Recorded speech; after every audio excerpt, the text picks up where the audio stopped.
Deals are not closing. Clients are not happy. People are getting fired. This is the result of poor communication. And I'm quoting you here. You said that it's a dumpster fire. Today I'm joined by Keith Daw, who, with real life examples, helps me to understand the tools for good communication. If you talk to yourself in a good way, go on a walk, talk things out, talk things through, and really pay attention, you'll know the things that you need to say to yourself to be able to have a solid coaching moment. You have a great company name, like Be Kinetic. It's really smart. There's two different types of energy. There's potential and kinetic. Why be potential if you could be kinetic? Also been building the team and probably building the dream team. I really like what they're thinking, and I don't have one of them. So some are going to want the results, some are going to want the fun factor, the enjoyment factor that are in it. So I started recognizing that all four of those disc styles could be at play. So how do I make certain when I go into the combo that I'm speaking to them in their stock and not just showing up with all my features and benefits dump and then crossing my fingers that it's going to resonate with someone. It's Growth Podcast with thought-provoking conversation with Keith Daw. Thank you and enjoy the episode. We're going to spend a great deal of today's conversation talking about communication, right? And I think it's important to discuss the genesis and how you came to be in communication, right? Last time we spoke, you mentioned that I think I have a quote here. So you said some of the times I push so much on the communication is because I screwed it up so many times, then finally realize, oh, there is a different way. There is a better way. Can you bring me to the time you kind of stopped and said, hold on, I should work on my communication? What was that time in your career, in your life, and that time of realization for the fact that that's an important skill for you? Sure. So probably about 10 years ago, I was working with the sales team, and one of the top people on the team, we've had some one-on-one coaching sessions and some small group coaching sessions over a period of maybe a year and a half into this engagement. And I don't know exactly what prompted it on my end, but it's kind of relaxed a little bit more, getting a little more playful, still kept it professional, but just more of that relaxed convo like right. You and I are having right now. And at the end of the coaching session, it felt like it was more productive. It was more fun. It was more energetic. And she turned around to me and said, I like this version of Keith so much better than the other one.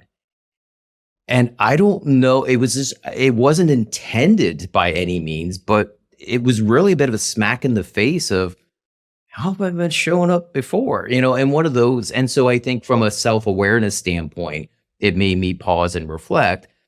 And like so many, you can look back and think of the woulda, coulda, shouldas, and like, I probably could have used the skills that I've learned a little bit differently or a little bit better than I had in the past, and so recognizing, that hard charging, get things done. We've got a process. Let's follow the process. We'll get results.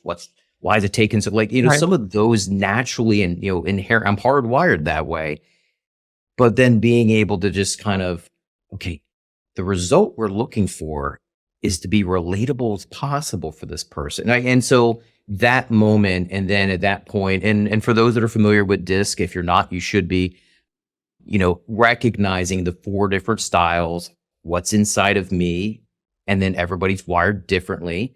So some are going to want the results, some are going to want the fun factor, the enjoyment factor that are in it. Some are going to want to stick status quo. This is what we've always done, and for good reason. And they're going to put the team forward to make sure any change. And then you're going to have the overly analytical ones that we need to make sure that we can build the processes, review the analytics, things on the rails. Like these dynamics are around, and I'd learned it and taught it and trained it, but I didn't use it as much as I could have. And then at that point, I just became the consummate learner to say, there is so much opportunity for me to use what I've learned and just my own natural desire to want to help people.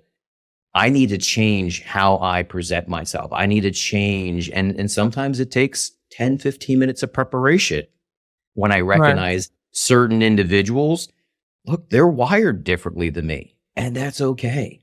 But I need to bring my best and adapt a little bit so they feel comfortable leaning in, sharing the things they need to share on so we can work on things and really fix. So whether it's from a coaching standpoint, whether it's from a sales standpoint, a customer service standpoint, customer success people, I spent times in the call centers early in my career. Believe me, the people that call and the things they complain about and the ways that they do it, my hat's off to them, because I couldn't keep on doing that. It was killer. But recognizing why are these people communicating the way they are, and how should I communicate in response, not reacting, to make sure that we can have a productive combo. And when I started using and applying and digging deeper into it and started seeing results, I started getting that little dopamine hit of like, all right, I did a good job. Likewise, they kept coming back, and every time they would come back, we would be able to dig deeper into something and ultimately get to fix the problem they hired me to fix much more quickly. So it didn't take me a lot to follow the flow chart of when you do these things, these positive things happen for you and for others. And when you just stick to what's natural and comfortable to you and say, well, this is the way I am. If you don't like it, well, go find other people. Right. And I never said that. But if you're kind of walking around with that, it's almost like a chip on the shoulder, and other people pick it up, and you can miss out on so many great experiences, relationships, clients, by not being aware of those. So in this particular case, by communication, what do you mean? Is it like just trying harder, or it's to communicate your own needs, or it's sort of like putting more focus into the packaging of it, how you deliver the information, or it's about the recipient? So if we can kind of dive into the improvement or the change in you personally, and just the sort of like the matter of the foundation of the communication, what that could be. Okay, great. So to your list there, it's all of the above. So I mentioned self-awareness and situational awareness when it comes to communication. Right. Most of us, we're all busy, Mach 2, hair on fire, doing all the things that we need to do. And when we say and do things, we tend to do it in a way that's just most comfortable to us, right? No one's going to walk around putting on an act for no good reason in most cases, right? But there are some times where the person that shows up might be a little too intense, might be a little too reserved, might be a little too happy, might be a little too, right? And so when you recognize, and there are tools out there that can help you with that, and as well as taking a personal assessment. But then you recognize, like for me, I'm results focused and process oriented, right? And so if somebody says, here's a problem, I'm going to start thinking of things and tasks and stuff that needs to get done to diagnose and fix the problem. That's just naturally how I'm wired. But if I have somebody else, say my business partner, who's that I influencer, but it has to be fun and enjoyable for us, the team, our clients as well. Right. Right. So she's going to default to the people and how they're going to feel about this issue. I'm going to go to diagnosing it and fixing it. If we're not aware of that, now all of a sudden there's a conflict. Well, we need to do this, and this. Well, what about these? Well, we don't have time for these. Well, we don't, right? And now the bickering starts. Now multiply that times 3 or 4 or 5 different styles, different tiers within a company, right? And now all of a sudden you have 6 or 7 people in a conference room, virtually or otherwise, that are all at odds over something very simple, because it just didn't recognize that everyone's looking at it from a different lens. Interesting. So self-awareness.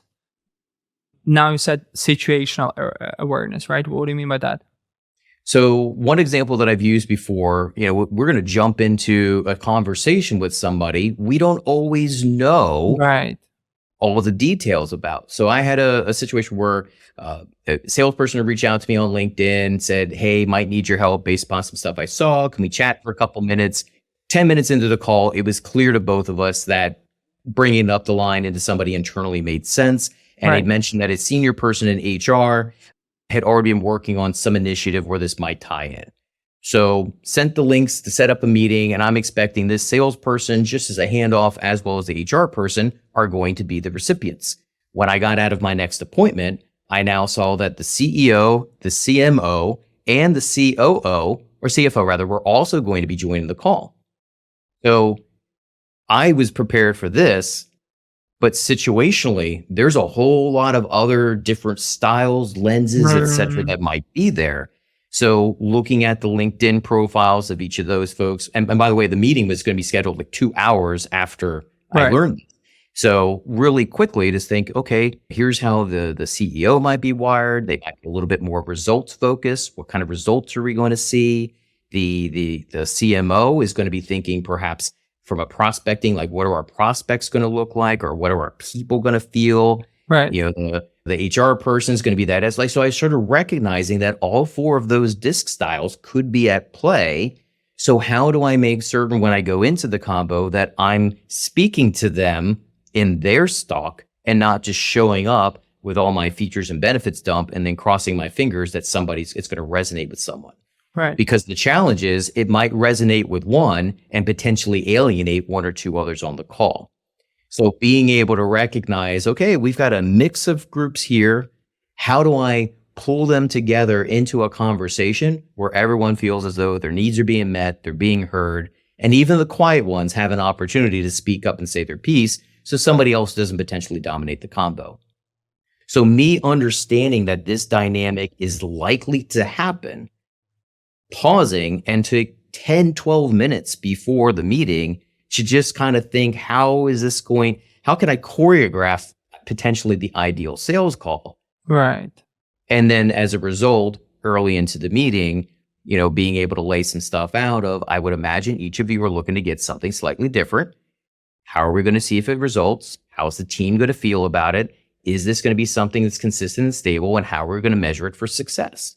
So I knew what the potential concerns or objections of all 4 of them might have been without having met them. Guess what? We spent the first 10 minutes talking about those 4 potential objections before we actually talked and got into the reason that we were actually there. So I share that for sellers at any level, as well as sales leaders and such. When you have that potential dynamic, it could be a quarterly business review with a client you're looking to grow, build, scale, or renew. Same thing can apply. The more you know about what their style likely is, and they're putting out cues and what they say, how they say it, what they write, they're putting it out there. So when you're aware of those things situationally, it allows you then to be a better communicator, and you're more likely to respond the way that you'd be proud of instead of react in the way that the knee-jerk reaction that we're all wired to do.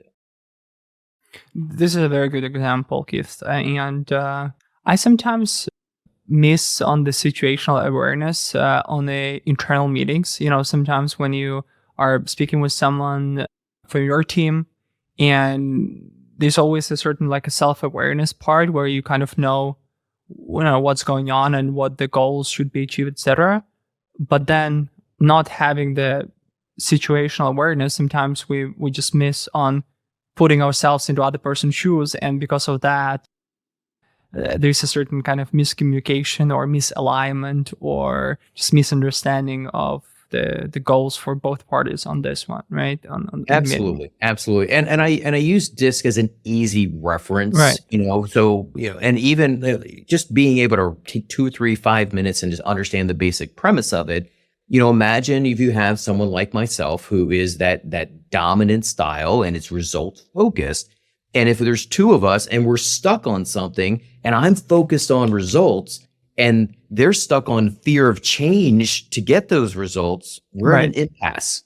So to me, as the leader, it is my responsibility to fix what needs to be fixed. And so if I recognize this other person could be stuck on the whole fear of change, fear of the unknown, fear of what's not familiar, I just need to accept that. They're not wrong. and in some cases, it could be, I'm like, yeah, let's do this. And they're like, whoa, easy, what ifs? Right. So now when we sit down and say, all right, get a sense that perhaps you're interested, you can see it.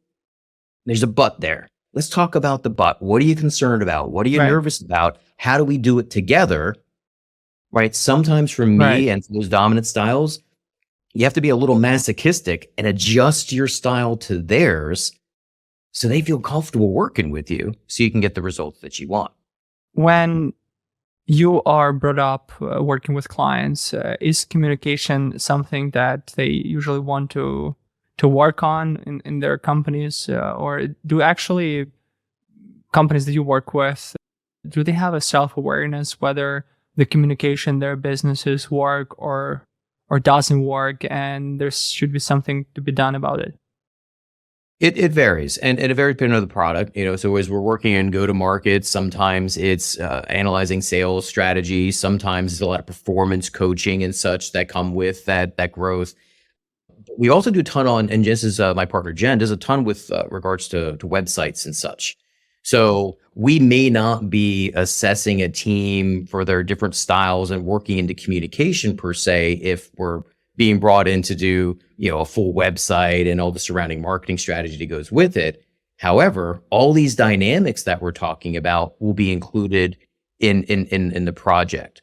So when you're fine tuning, tell me specifically who the ICP is you're looking to attract on this inbound via the website and all the other things, and what kind of user experience do you want them to have? Right. If you're trying to get CMOs to come to your website and engage, as opposed to mechanical engineers, right? Different styles, different lenses, different user experience they're probably going to want to experience. It's not, who cares what you want them to do on your website, right? It's what experience do they have and they expect. You're just kind of guiding them down to a path to choose their own adventure and then to be able to very quickly put them in front of a choice that benefits you. So we'll still use the communication. How do your people that are coming to your website, they want to be communicated to? Ziegler refers to it as the platinum rule. Golden rule is do unto others as you'd have them do unto you. Yeah. Platinum rule is do unto others as they would have you do unto them. And so that's an extra level of personalization in every conversation. I have had him on the show. Actually, it's going to be one of the episodes about platinum rule and generally. Excellent. Yeah. Big fan Great of Tom book. Ziegler, and they're a partner of ours too. So we will work together on some clients. So that's great to hear. Yeah. When you're growing a company and just bringing on a lot of new people, or if you have this hyper growth environment when you're just kind of growing with the numbers, right? There's this huge problem of kind of communication, right? Like there's no communication between people or between manager and the people in the team, et cetera, et cetera. But something that I just recently started focusing on and something that I discussed with Chris Orlop from Gong is the peer-to-peer communication. And let's say I'm head of sales. I need to make sure that I'm communicating properly with every sales exec on my team, et cetera. But then cross-functional communication with other heads or with other peers, it is not something that I thought about, right? And it was interesting that what Chris mentioned, he said that if you think that your team is your sales team, is your first team, that's wrong. Your first team are your peers and your cross-functionals, and then your sales team is your second priority team, basically, right? Interesting to hear your thoughts on just generally, what are the signs of bad communication or broken communication within organizations, and just generally what businesses are doing, and what did you do in your career process-wise to be able to address this and to be able to then again fix it so then the businesses can grow healthier without or with lesser of that problem, if that makes sense. It does. And I think from my experience, the problem has usually been either business structure or organization. How's it laid out? As things grow, build, and scale, sometimes the organization isn't prepared to grow and scale appropriately, or they may not know how to. It's just, hey, let's go hire 12 BDRs and blah, blah, right? In some case. But then I think the other part can be is all about the people, and it ends up being hiring. So leaders tend to hire people that are close or similar to their own hardwired style. I've seen this in countless organizations, regardless of what the department was. So the first part can sometimes create silos, or it can create a bunch of people just dumped in under a manager, just work for them for right now until we figure it out, right? And I've been in those scenarios as well. And it's difficult. There's no synergy, there's no team dynamic. It's just a bunch of people bouncing around doing their stuff, and sometimes micromanaging comes in. So I think from looking at it from a hiring, are we being very intentional of not only their skill set, right, but what kind of style? I was part of those stereotypical sales teams where it's like, oh, the sales team's coming across, and like everybody else would just avoid the sales team because there was a whole other level of intensity and focus and drop, like, because we were wired as those hunters, killers, whatever. But the team dynamic wasn't there. So when we internally, to your point, when we needed something, it was like the sales manager's coming to me again. This is going to be painful. This is right. There was this preconceived because none of this being aware of what the other people's styles might be. And it might be, okay, we're getting off the sales floor. Just tone it down a little bit. Right. Inside voice, right? Internal company communication voice. Right. Like, those dynamics were never taught to me. So because they were never taught, because I never saw them, I never learned them. So now being able to, work with teams or even work with leaders, like, okay, great. You just spoke to the board. You needed to be at this level. Now you're going to speak to your customer service team, right? You need to shift gears. You need to adjust your tone, put on a different hat. Right? Change your shirt if it makes you feel more comfortable. Like, whatever those things are, they need you to show up as this person. And I just, getting back to self and situational, I don't think most leaders had the ability or gave themselves enough time just to pause and then think about this. So now my hope is, whether it's listening on a podcast or looking at a LinkedIn post, just making them pause and go, I mean to do well. I know how to do well. I just haven't given myself 30 seconds or 10 minutes to really think about this, to make sure that I'm saying and doing and coming across as my best self.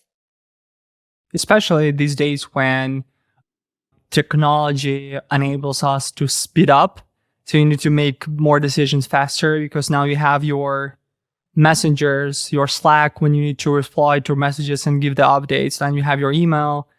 Now you have your WhatsApp, your LinkedIn, your phone ringing, get on the Zoom calls. And there is a requirement of a person communicating across all of those channels effectively. I wanted to pick your brain on just generally what technology brings into the game that obviously is good, but then how would that affect the communication that people have, and generally just the skill set of a good sales exec or of a good presenter or a good communicator, right? And again, you work with leaders, you work with different departments. And I remember the last time we had a quick chat, you mentioned that because of the technology, people already are a little lazy with regards to some of the soft skills or communication that they have, because of that kind of technology that always enables them and help them. And that sometimes when you get on some in-person meetings or when you get on some, Zoom calls with someone, then, and I'm quoting you here, you said that it's a dumpster fire. and it often can be. I keynoted on this topic here a month and a half ago about the rise of AI and such, and how it impacts the communication. So. And prior to, I spoke to a gentleman who was a CEO, founder of an artificial intelligence data group. And one of the biggest things he said is, I wanted to make certain that AI was used to give people back time to be more efficient, so they could reinvest. Well, so he could reinvest, and then subsequently others, but could reinvest more time back into the people. So if you're using, whether it's robotic process automation for the big stuff in big organizations, or whether it's a adaptive or generative AI tool, if you're using the tools to be more efficient and more effective, that's awesome. It can then also give you back some more time. So as a seller, are you spending that time with better prep and better quality outreach to your clients when you do have a chance to speak to them? Prospects, when you do have a chance to speak to them. Now it's not rushed, right? You've just saved 3 hours in your sales automation and sales cadence for the week. So slow down on the calls. Lead into the calls. Listen and observe and do a better job. For leaders, that have these tools, like, now you've got more time to do that coaching you keep on telling me you're too busy to do. Well, have you been too busy because you're not really good at it and you know it? So now it's a time to learn how to be a better communicator, a better listener, do those things. So that's where my push has really been of put the AI into place to do all the amazing things that we do internally and externally, but then also thinking about the communication with the tech. So imagine you have clients that you've worked with for 2 years and they like working with you. They're planning on renewing for year 3. But internally, you're like, man, we're going to get this new software and it's going to do this. It's got all this AI. It's going to be amazing. And you hadn't had any conversations with your clients who are wired differently than you. And now you're going to say, the 2 years you've loved, we're going to change it because we're bringing in this AI, we're bringing in this tech, we're doing all this stuff. Now you could potentially be disruptive because you didn't proactively and effectively communicate with your clients as to, we're considering making this, here's how you benefit, here's some things we need here, right? So now they're like, oh no, what's going on? Maybe we should start looking at a competitor. So there are so many different ways. And the biggest thing I can say, slow down, be self-aware to make sure you're not standing on your own toe. And that's why it's your foot's hurting. And then likewise, just recognize not everybody's wired the same. And as I mentioned, the D style, the dominant, that's the smallest percentage of all of them. So I personally recognize, all right, 75% of the people that I'm dealing with, if not more, are be wired differently. Keith, you got to do better. But just, I think, recognizing, pausing long enough to say, who are my peeps? Who's got the same vibe I have? But what are these other amazing people? The more I can understand their vibe and what really resonates with them, now I can connect with people, prospects, clients, my team members. When you're looking to manage up, right? How do I create a situation where I can grow within an organization? Start with communication. Yeah. You become a master communicator by the time you're 25 years old because you intentionally see all this stuff, start using it, and see the results. You will skyrocket through your career regardless of what your role is. I usually think about technology, and then when I talk to people, everyone is, and it's natural, using technology to scale, to get more, right? It's like, I can send more emails out, I can assist more customers, I can do more and more and more. What is something profound that you just mentioned was that you need to use technology, but instead of just focusing on bringing that technology on for scale to get more, think about the way that you can use the technology to do the same task that you're doing for the last period of time, and then allocate that time to master something more in-depth, more profound, something that you can be better at. Not do more, right? But do whatever you're doing right now, but just do it better, right? It's interesting. It's not usually something we think about. Think about it at this point. If I said to a coach or to you, I said, I really want to get better at this. And if I only had an extra hour a week, I could get better at that. Yeah. And now the company purchases, or I purchase some kind of software or some kind of platform or some kind of tool that gives me 2 hours left. Like, okay, so am I going to be a hypocrite, or am I going to reinvest that hour into whatever it is I need to be a better version of myself, personally or professionally or both? But then I also potentially have another hour. Is there somebody else on my team, or is there somebody else who's important? Maybe you have an opportunity to spend more time with your manager. Maybe you have more time to spend with your team. Maybe you have more time to spend with a mentor. Maybe you have more time to join an organization or sit on a board that could help your career. And that's how I'm looking at it, is let's use it to get time back, and then let's reinvest the time into ourselves and others who are important to overall growth for ourselves or for our teams. Yeah. Obviously, when it comes to communication, it's a choice. You can either say, oh, I'm good at communicating, and therefore you're either wrong or you're never going to improve. Or you can recognize, hey, communication's it's a lot right now. There's the in-person, there's the virtual.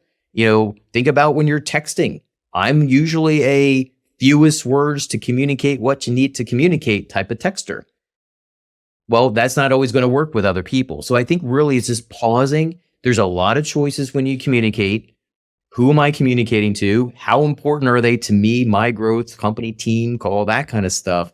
And just pausing a little bit and thinking, do I need to take more time to make sure I say or write it the right way? Do I need to take more time to make sure I'm saying or writing it in a way that's going to resonate with them as opposed to what's just comfortable or natural to me? I think it's just recognizing it's a choice, and I might need to take a pause, 20 seconds, 20 minutes, and really think about what I'm about to say or do, because it could have a ripple effect with much larger ramifications. And I want to make certain that they're positive ripples and not negative. Self-awareness, situational awareness, and then understanding that there's a lot of more than just our tunnel vision, right? Mm-hmm. Or our tunnel focus. Yeah. And it's more fun. Speaking as someone who's that reformed, as Ziegler likes to call it, T-Rex leader, right? I'm that reformed T-Rex where it's just my way or the highway. I'm the leader because and I didn't always say those, but I know I acted that way. But those are the peers that I learned from as I was coming up through. So I didn't know any better. Well, now I know better. And as a result of this and other things that people are going to hear and see, y'all know better too. So now you have a choice. Am I going to start taking the steps, being kinetic, to take the steps to do better in my communication, recognizing it reaches into everything that we do? Or am I going to make the choice just to keep on doing what I'm doing and hope for the best? You have a great name of the company name, like Be Kinetic. It's like really smart. So I know there's like a kinetic energy, right? And there's another type of energy, like potential energy, right? And you specifically named your company not the Be Potential, which is like being potent is also great, like being able, this is the potent, right? But being kinetic. How did you end up like naming company like that and just using this term? And what kind of is the difference between different type of energies and why you went with the kinetic energy at the first place? I was down in Costa Rica, Tamarindo, one of my favorite places on the planet. And just for an annual getaway, retreat, goal planning for the next year. And it was just before Christmas of 2018. And I ironically saw someone post something on Facebook. Your power word for next year starts with the first letter of your first name. But instantly the word kinetic popped into my head. And then my brain just tends to run with things, whether I want it to or not. It says kinetic. There's two different types of energy. There's potential and kinetic. Why be potential if you could be kinetic? And at the time, I was thinking more to how many people that I've seen over the previous decade with just untapped potential. If you ever have a friend, a coworker, or someone on your team, like he or she, I just feel like they could, if only, right? Right.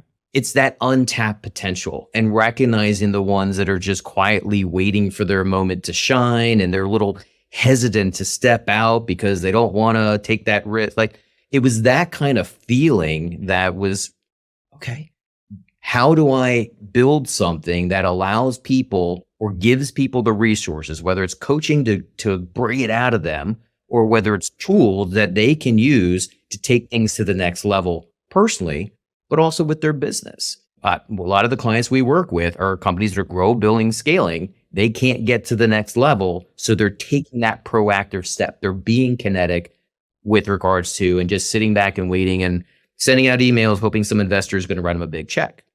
And that was the idea.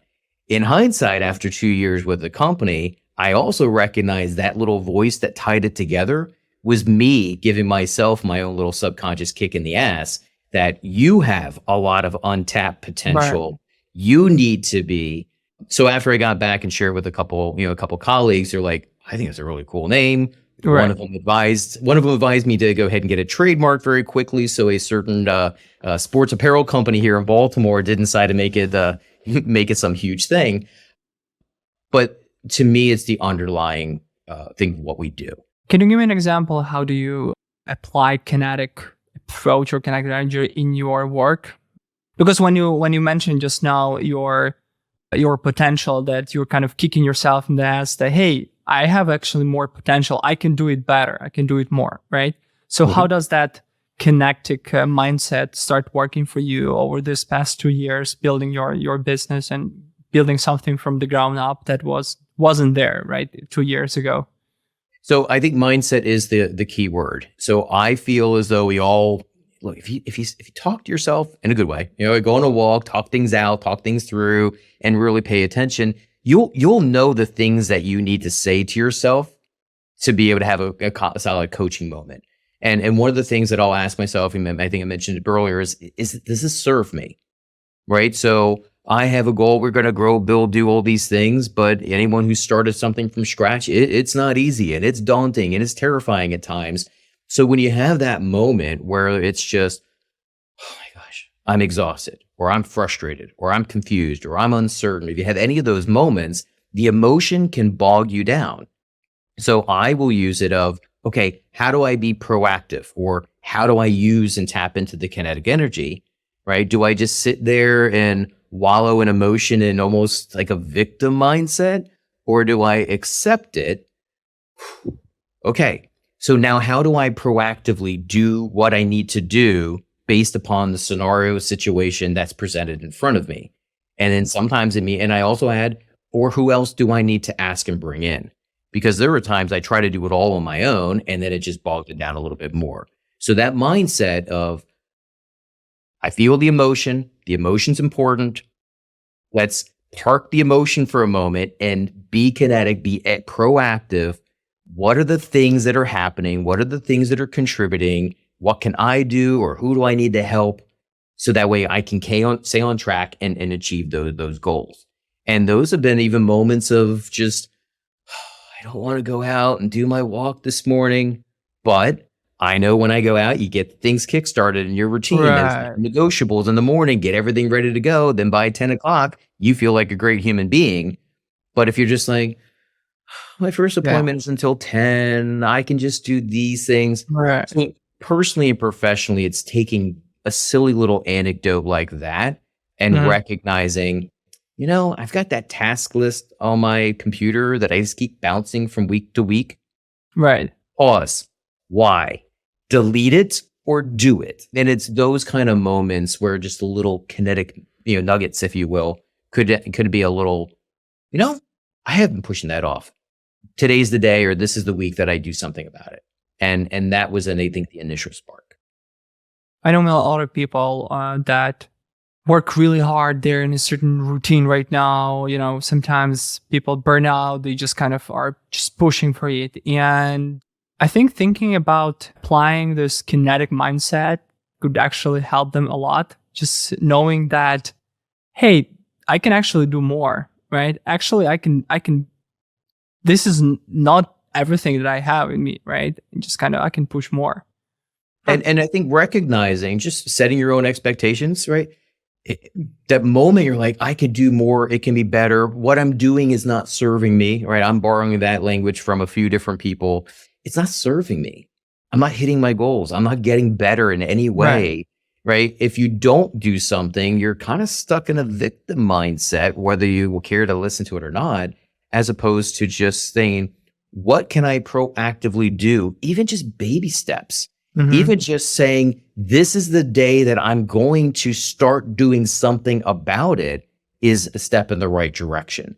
What happens is people will start thinking, oh my gosh, it's going to be all of this to be able to do this and fix it, right? They're looking at the huge whale elephant, right? Well, one bite at a time. What is that first step? When you commit to the first step, that's awesome. And then the following step, and et cetera, et cetera. Yeah. All right, let's now journal for a minute. So it's the second year for Be Kinetic, right? And for everyone, it hasn't been a very easy year to be in business, honestly, like everywhere, right? So can you share with me your expectations for this second year for the Be Kinetic and the reality? Are you happy with the way things are growing, or with the way you perform within these conditions? Just generally, let's kind of journal in so then you can go and kind of go back during your third, fourth, fifth year and say, okay, so how would I rate my second year for Be Kinetic? So how would it rate? So I think year one was obviously a little bit frantic, buoyed quite a bit by the strength of our network, the good work that we've done in the past, branding, etc. But you work a tail off. Year two, things started to evolve. We were doing less of the fractional executive, partnered with a few different groups and organizations that in that space. As we continued to niche down a little bit based upon what drives us and where we bring the biggest impact, it's also allowed us to bring on, new clients that were, and new projects that we're really excited about. So instead of more short-term projects with a few retainers, we're bringing on more of those that had the opportunity to grow and build as their company grow and build as well. So obviously that's the desired and that's exciting.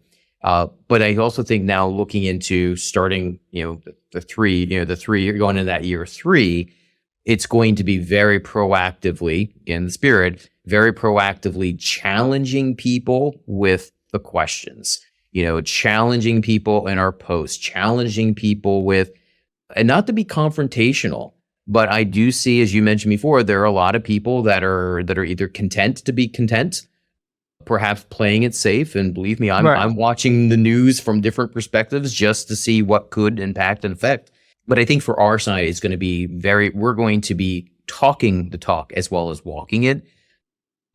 Because I believe at some point, people are just seeing a bunch of stuff in their LinkedIn, seeing a bunch of stuff in their inbox. And unless something stands out, and it needs to be someone who's willing to be a bit vulnerable. So more and more of my posts and my conversations are, here's the ways that I've screwed it up. And I want to make certain that you don't screw it up, or at least nowhere near as badly as I did. Right. And I think leaning into that in our posts, leaning into that in our prospect conversations, people are liking it and people are enjoying it. And so again, encouraging more and more people to do the same. People buy from humans. People buy from people they like and trust. It's been that way forever. Don't make them buy in spite of you, right? Make them buy because of you. Just having, again, running a company in your second year and servicing customers, you also have been building the team and probably building the dream team, right? And I know for the fact that you are very active in different communities, right? So I wanted to also pick your brain on the way you are utilize the community. What are the people you're looking for generally? Or, what are the people you've seen are more successful working with customers at this scale, helping you out, sort of like sharing the responsibility and the burden, and et cetera, et cetera? Great question. So we have 2 full-time employees, and we've talked about it. We don't know whether we will or will not add, and when it makes sense, we will. But in the process, we've spent quite a bit of time putting together those specialists that we can use as contractors. And so there's no person on the planet that knows everything about sales or everything about marketing.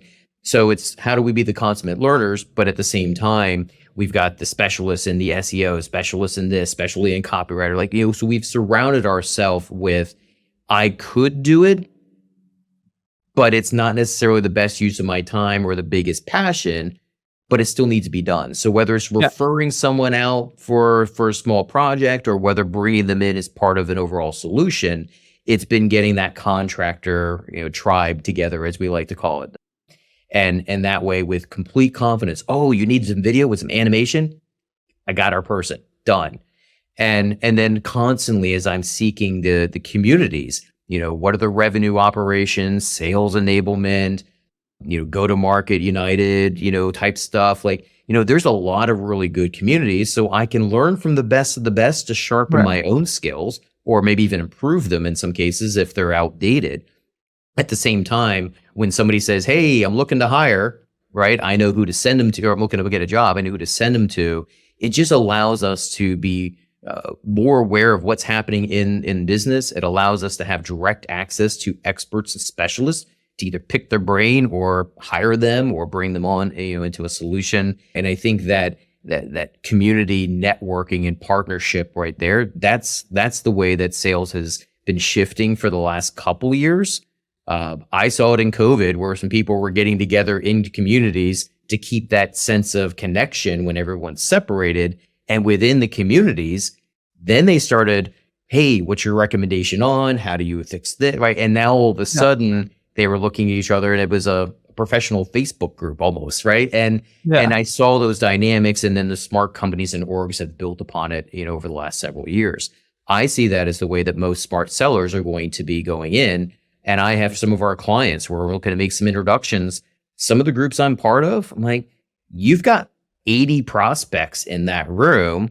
Let's talk about how you come into the room, thinking platinum rule we were talking about before. How do you come in with that kinetic mindset of, I need to bring value and nobody's going to want to buy my stuff if I come in and seem like I'm the predator in the group, and just understanding those dynamics. So I really think the rise of specialists, whether it's a side hustle, whether you've decided to go all in on a thing or whatever, I think being able to partner with the best of the best in each of these disciplines is where we're looking to go and what's been working. But I also think that's the future of prospecting too.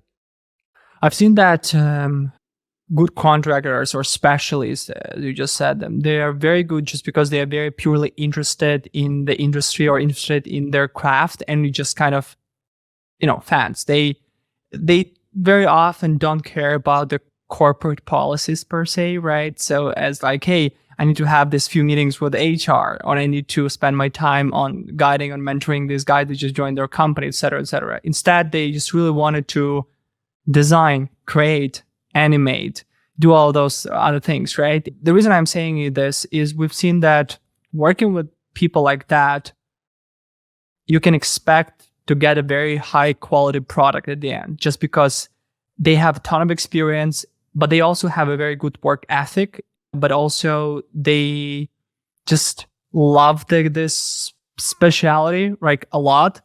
I 100% agree with you that, and this is something that we've been experiencing and experimenting with, is when we're building a new product, instead of increasing the overhead and just kind of bringing on more and more people, what we're doing is we're looking in our network and embedding like, hey, what are the people that you guys worked with that are great in PPC or great in design or great in animation? Can you introduce us? Can you show the projects? And then you just kind of start talking, vetting them. And at the end, you have this very talented, powerful team of people that you can tap into when you need, right? You don't necessarily need to kind of keep them every day and et cetera. But then you have the project for them and you know that this team going to execute this project this perfectly.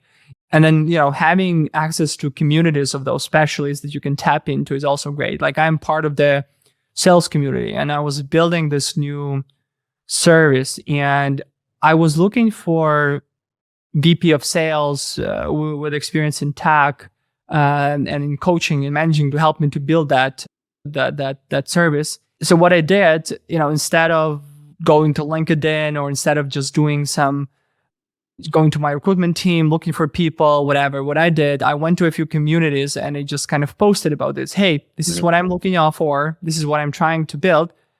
And honestly, like I had like tens of experienced VP of sales that are not looking for the job, but they're like, hey, I know how to do that. Let's collaborate. Let's just kind of work on that. I'm interested. I want to see this build, right? And we just kind of partnered up with someone in there and just like that. So again, power of communities, right? Absolutely. And to the idea of the dream team, and in a lot of cases, through contractors, most, if not all of them, tend to be business owners. I think about our crowd, with the exception of one who's kind of 50-50, he still has he's a full-time gig he's trying to get out of and go full. But so when you not only do you have someone with a specialty or a skill set, they're a business owner. When you're a business owner, it's like, I need to bring a different level of, quality, attention to detail, because they don't want to lose the business. It might be a one project. They want to get more projects, right? Because it helps grow their business. Or if it's an ongoing, they want to keep the ongoing, as opposed to, someone else that might just be like, wow, it's a little thing I do on the side every now and then. Like, look, power to them, but it would be more of the exception than the rule if we ever brought this is something I do on the side, unless there's just very few people that do what you do. I want those people that are the business owners, because they're hungry, they want to do quality work, their brand and reputation are depending upon it. And with that, the client gets better work and usually will have a better working relationship. But I also think it makes sense too to not have a whole bunch of people, on the bench and not have great communication, great understanding of how and when to bring those people in. We've had some experience with contractors that have not gone as well as expected just because it seemed good and we start working together. Everybody's, no, we're just not aligned, and that's okay, right? You go work with your people, we'll go work with ours. So I think it makes sense. Always be looking, just like when you're in a company, you should always be looking for top talent. And I have probably 8 or 9 people that I want to chat with over the next 2 or 3 weeks, simply because I saw some things they were posting and I'm like, I really like what they're thinking. And I don't have one of them, right? I don't have someone with that perspective or that speciality or skill set in our network. And I can definitely see where it could be valuable to us, clients, or perhaps others in the future. And, somebody else might pose, I'm looking for, and, Joe or Susie was the person that piqued my curiosity, and I might be able to refer them out simply because, I was looking for that top talent and looking for constantly who are people that can make us better, that can make our clients better, can make the network better. But I do agree, getting in the power of some real communities that speak to you and to what you do, for sure. That's a close up. Keith, thank you so much for joining me today. That's been great. It's been fun. Thank you.